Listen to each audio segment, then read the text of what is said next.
Thank you. Thank you to the organizers for the invitation to speak, and thank you for a great talk, Dr. Parikh, that sets me up nicely for my presentation. So I'm going to focus on metastatic urothelial cancer, and a lot of these data are not hot off the presses, but we'll talk about how to manage things. But I did want to do a little table setting and think back to just a decade ago how we used to treat metastatic urothelial cancer. And basically, we just had platinum-based chemotherapy, and after that, very limited options with very modest efficacy. 5 to 10% of patients with cisplatin-based chemotherapy had this, great response that we would see. But overall, the median overall survival for patients with metastatic urothelial cancer at that time was 9 to 15 months. Now things have changed considerably, first with the Javelin 100 data that showed that avelumab maintenance could be beneficial, but then the field has rapidly evolved, and now enfortumab vedotin pembrolizumab has come into the front line, as has arguably gemcitabine, which we'll talk about. But the main thing I wanted to point out is that the overall survival now for metastatic urothelial cancer is on average between 22 to 34 months and counting. We haven't seen mature data for some of these trials, and so we have really a completely different world for metastatic urothelial cancer. We still have a ways to go. But that does mean that now we have the luxury of being able to talk about the toxicity of these drugs and balancing them versus efficacy, which will be the focus of my talk. So I'll talk about our first-line treatment options of gemcitabine and enfortumab vedotin and pembrolizumab, as well as some molecular cell-acted therapies that have now been approved for use, including erdafitinib and trastuzumab deruxtecan. So I'll just remind you all of the Checkmate 901 study that looked at gemcis-nivo versus gemcis alone. This was only in cisplatin-eligible patients with metastatic urothelial cancer. The study did show a significant objective response rate benefit of 58% with gemcis-nivo and a significant overall survival advantage of 21.7 months compared to 18.9 months with chemotherapy alone, but did not allow for avelumab maintenance. And then the EV302 study, which many people will be familiar with, compared enfortumab vedotin plus pembrolizumab versus chemotherapy, any platinum-based chemotherapy, so it wasn't just cisplatin-eligible patients, and showed an overall survival advantage that was quite significant. The median overall survival was 31.5 months with the EV-pembro arm versus 16 in the chemotherapy arm, and a very high objective response rate nearing 70%. So this arguably is the new standard of care for treatment. This is cross-trial comparison, which you have to be very careful about, but I have placed the Checkmate 901 and EV302 data here for context. You can see in all patients, there does seem to be significant benefit to EV-pembro, higher objective response rate, higher overall survival, and progression-free survival. But when you look at the lymph node-only subset, so patients that only have lymph node positive disease, gemcitabine, cisplatin, and nivolumab do come close in terms of having a good objective response rate and having good survival and progression-free survival. And so that is something to keep in mind. Of course, EV-pembro also works really well in this setting too. This data were presented at ASCO, I think 2 years ago, that showed that some patients that have lymph node-only disease can go off of therapy and enjoy a reasonably long treatment-free interval, which I think is something to consider. The toxicity with the Checkmate 901 study is pretty much what you would expect. The discontinuation rate was 21%, and grade 3 or higher adverse events were only 11%. A lot of the immune-related adverse events that you see with nivolumab were seen in this study, very typical thyroid dysfunction, rash, but grade 3 or higher was fairly low at 7%. And so I think for a very small subset of patients who are cis-eligible with low-volume disease, you could maybe consider this regimen, but arguably EV302 has become the de facto standard of care for metastatic urothelial cancer now. And so I'm really going to focus on some of the long-term data data we've collected from that study, from the initial study, that kind of speaks to some of the toxicity considerations that we need to keep in mind. So this was an exploratory analysis of all the patients who had responses from enfortumab vedotin and pembrolizumab. And you can see the median number of cycles that were received by people overall in the study were 12. But for patients that had a response, the median number of cycles was 19. And for complete responders, the median number of cycles was 30, which none of this is surprising. You'd be on therapy longer if you're responding. But of note, the safety did end up showing more signals of toxicity with people that are having responses, which also probably is not surprising. But there were more grade 3 and higher adverse events with enfortumab vedotin and pembrolizumab seen over time among the responders. So we can look more closely at some of these toxicities. In particular, I want to highlight the peripheral neuropathy that's seen on this study. You can see that among the responders, which is the blue, it is higher. And yes, the grade 3 and higher is not very high at 6%, but 73% of patients had at least grade 1 or 2 peripheral neuropathy developing over time. Rash was also more significant the longer you were on therapy or the more of a response you had. And then you still see these other side effects of dry eye and hyperglycemia that we know about can happen with enfortumab vedotin. Dose modifications were also very common on this study. So treatment-related adverse events leading to dose interruption was higher among the responders, which again is not surprising. But I think this is important to remember when you're treating patients. I like to tell patients we probably will need to adjust the dose over time, and that's okay. We have data that patients are able to maintain their response with lower doses or taking breaks from doses. And similarly, on the right, with dose reductions being more common in responders, we expect that we can maintain a response with that. But we don't entirely know. And Jackie Brown at Emory presented a great talk at ASCO about this problem. And I want to highlight that even though we tend to look at grade 1 to 2 adverse events as not being a big deal when we look at clinical trials, for patients they can become really significant, especially when patients are living longer with these diseases. So grade 2 neuropathy, Dr. Brown highlighted that this really affects activities of daily living.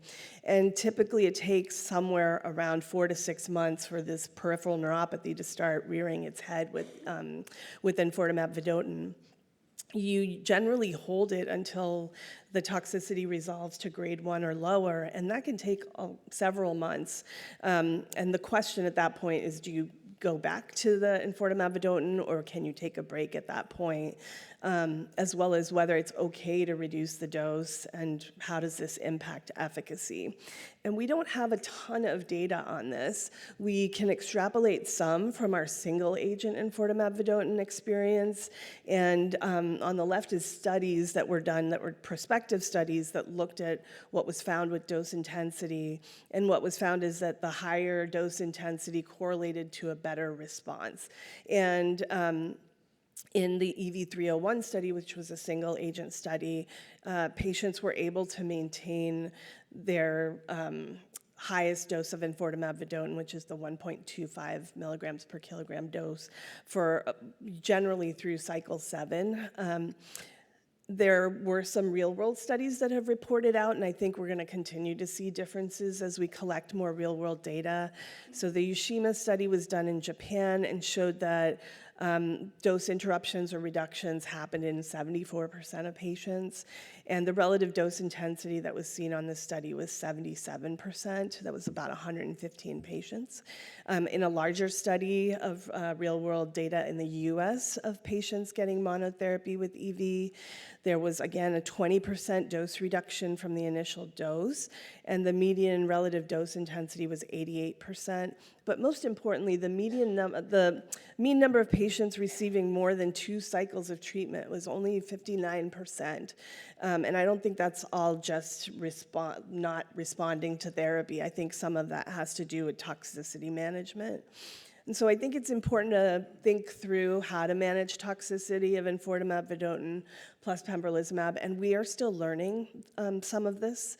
So one thing is to expect toxicity. My current approach is that we usually bring people in before day 8 of the first cycle because we do see some, especially cutaneous adverse effects coming up sooner in the first cycle. And if you can get control of it, there's a better chance that you'll get patients through enough cycles to see whether they're responding or not. And then once they do respond, dose reductions are very common, and I think it's important to prep our patients for that.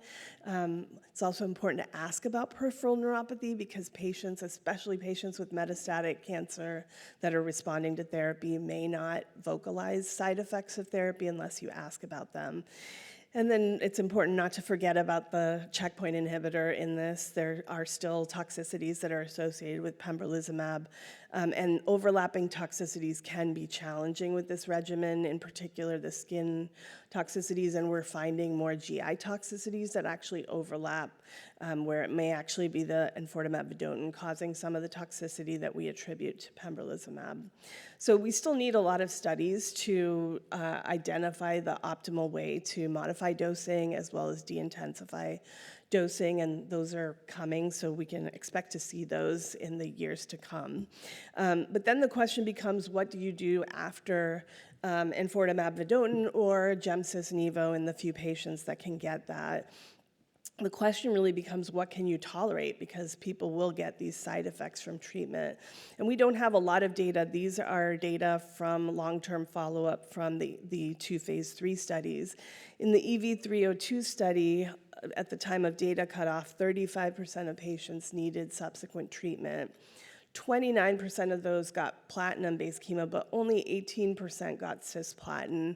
And I think that may speak to the side effects of EV-pembro as to whether you could be cisplatin eligible after treatment. But the data are not mature, so we may see more of this over time. And we don't have much data on how well patients tolerated platinum-based chemo. In the Checkmate 901 study, 35% received subsequent treatment. Only a few patients got platinum-based chemo, but that's expected because they got platinum-based chemo in the first line. But only 3.3% of patients in this study got enfortumab vedotin, which we know is very active. So this may reflect access issues and may actually affect the overall survival data that we're seeing in this trial. So that's just another important thing to keep in mind. And we don't know yet whether it's because they can't tolerate enfortumab vedotin after cisplatin or whether there's something else going on. So more to come on that. We also don't know how platinum-based chemotherapy behaves after enfortumab vedotin and pembrolizumab. There was one real-world data set that's been presented of 236 patients that got EV-pembro. 26% of patients that were followed received subsequent treatment. 19% of those patients got, or 19% of the total patients got platinum-based chemotherapy. Only 5% of those 236 patients got cisplatin-based chemotherapy. And you can see the objective response rates that they report with platinum were pretty good, 49% for any platinum-based chemo and 55% for cisplatin, but very small numbers, so we need more prospective trials for post-EV-pembro platinum-based chemo, and those are ongoing, so we should look out for those too. But I think at this point, after EV-pembro, which most patients are receiving, platinum-based chemotherapy is what we often turn to. The question then becomes about these new molecularly selected therapies and when to slot them in. And so we'll talk about the data regarding erdafitinib and trastuzumab deruxtecan to put that into context. So the phase 3 Thor study established the benefit of erdafitinib, which is a small molecule FGFR3 inhibitor. FGFR mutations are found in about 20% of advanced or metastatic urothelial cancer, and most of them are FGFR3 mutations. So this study enrolled people that had those mutations to erdafitinib or chemotherapy of choice, which was a taxane or vinflunine, and looked at overall survival. And there was an overall survival benefit to erdafitinib compared to chemotherapy, with the median overall survival of 12 months versus 8 for for chemo. About a third of the patients had gotten chemotherapy as well as IO, likely avelumab maintenance, and 2/3 had gotten chemotherapy as well as IO with the IO being given in the refractory setting. But the objective response rate that was seen with erdafitinib was 46%, which was much higher than these refractory chemotherapy regimens. There was toxicity that we need to keep in mind. So hyperphosphatemia is a unique characteristic to some of these the molecules that tend to target FGFR. So hyperphosphatemia has to be monitored and was seen in about 80% of the patients on the trial, although severe hyperphosphatemia was less common. But there was also stomatitis, palmar-plantar esthetisia, as well as eye disorders, in particular central serous retinopathy is something that has to be thought about as well. And so treatment-related serious adverse events made up 13% of the adverse events that were seen. And then the most common reasons for discontinuing therapy were eye disorders and skin disorders. So these are things that we have to be monitoring for in terms of toxicity. So practically, the management considerations we need to keep in mind is actually looking at what the FGFR mutation is. It sounds silly, but there's only a set ones that actually respond to erdafitinib, and the majority of the patients on the Thor trial actually had this FGFR3 S249C mutation. So that's important because that's the data that we have to support use, and when we use it in other FGFR mutations, we're not really sure what it's going to do. All patients should get a baseline ophthalmology exam. So I've made friends with our local ophthalmologist so that we know that they can get patients in quickly to get a baseline before treatment. And if there's any signs of central serous retinopathy or retinal detachment, it's really important to work with an ophthalmologist because you may need to stop therapy altogether, or you may be able to resume if it's a milder case. Hyperphosphatemia is also manageable, but requires monitoring and dose reductions, as well as sometimes dose holds. And you need to also keep in mind supportive care for the palmar-plantar esthetisia. This is very similar to what we see with the VEGF TKIs in renal cell carcinoma, but this often requires dose reduction, so another important thing to keep in mind. So I'll switch gears to HER2-directed therapy. There's a lot of varying reports about how common HER2 mutations are in bladder cancer, but trastuzumab deruxtecan is a HER2 antibody drug conjugate, and there was a trial called the Destiny Pan-Tumor study that had various solid tumor cohorts and included a urothelial cohort of 41 patients. In patients that had IHC 3+ staining, the objective response rate of trastuzumab deruxtecan in metastatic urothelial cancer patients was 56%, and the median overall survival was 13 months, which is pretty good. And based on this and all the other data from the pan-tumor study, the FDA approved trastuzumab deruxtecan for any unresectable or metastatic solid tumor that has 3+ immunohistochemical staining. I did want to point out that there is a big difference in this study when you look at central IHC 3+ staining versus IHC staining that was reported by the sites for enrollment. The objective response rate seen with the IHC at the sites was 40% versus central was 56%. And so there is some variability there that we need to keep in mind. Also, we have to consider safety again. So the most common adverse events that we see with trastuzumab deruxtecan really has to do with the payload, and that's the cytopenias. So neutropenia and anemia were the most common grade 3 or higher adverse events, and were generally manageable. But the other thing that we have to keep in mind with TDXD is that about 10% of patients on these studies develop drug-related pneumonitis or interstitial lung disease. Even though most of the events are grade 2, that's something that we have to keep in mind because that can be a really significant toxicity, and the earlier you catch it, the better. So again, I mentioned the HER2 expression is really important to get.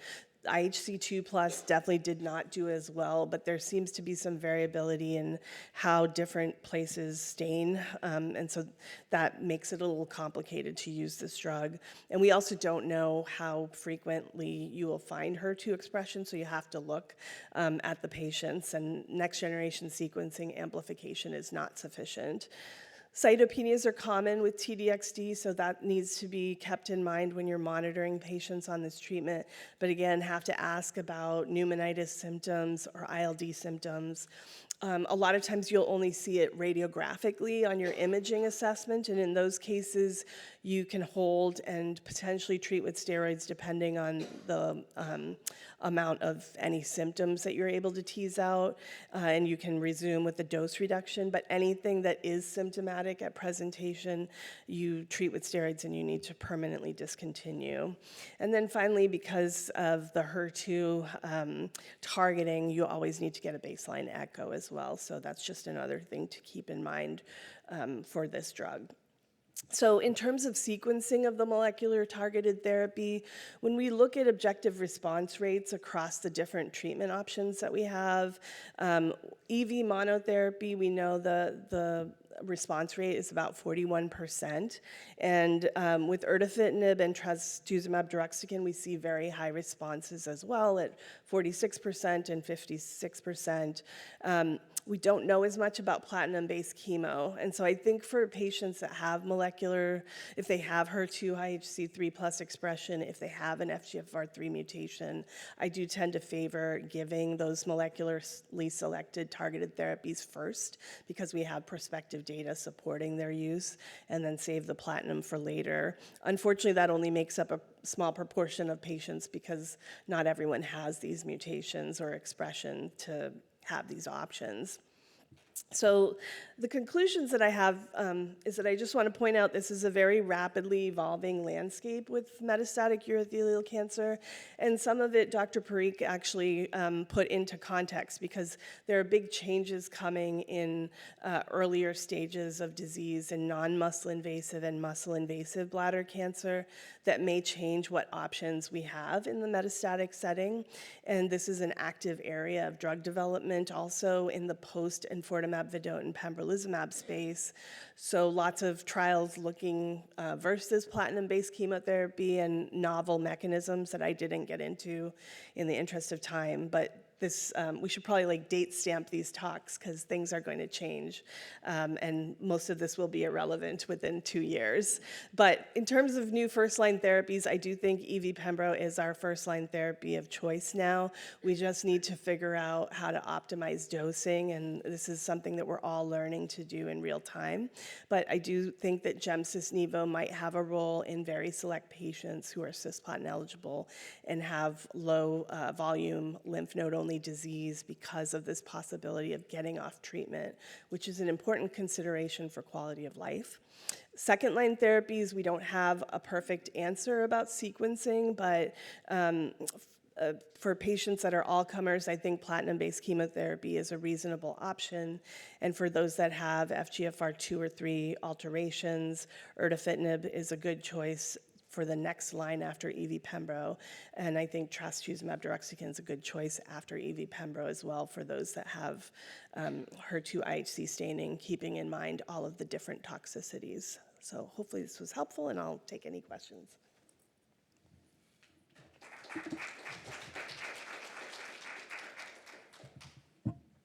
Great, thank you, Dr. Parikh. Are there any questions in the audience? We had two Dr. Parikhs give wonderful presentations in GU malignancies, and obviously a really rapidly evolving field. If there are no other questions, then we can move on, but